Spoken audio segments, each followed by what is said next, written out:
మళ్ళీ మనం వచ్చాం కాబట్టి ప్రపంచంలో అందరికీ నమ్మకం వచ్చింది.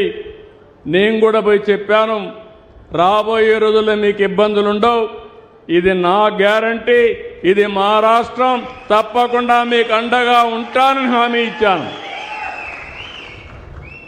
దాంతో మళ్ళీ బ్రాండ్, ఒకప్పుడు ఏపీ అంటే చీచీ అనేవాళ్ళు, ఇప్పుడు ఏపీ అంటే భలే భలే అనే పరిస్థితికి వచ్చారు.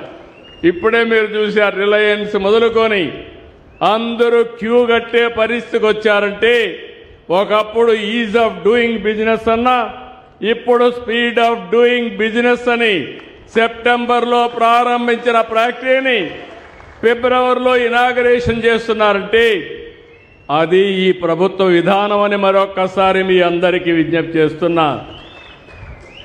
ఇలాంటి ఒకటి రెండు కాదు, గూగుల్ లాంటి సంస్థ విశాఖపట్నానికి వస్తూ ఉంది.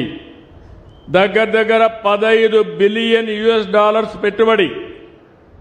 మన దేశంలో మొట్టమొదటిసారిగా 15 బిలియన్ అంటే 1,40,000 కోట్ల రూపాయలు విదేశ పెట్టుబడి వచ్చిన ఏకైక పరిశ్రమ, ఏకైక ఇండస్ట్రీ గూగుల్ అని చెప్పి కూడా నేను మీకు తెలియజేస్తున్నా.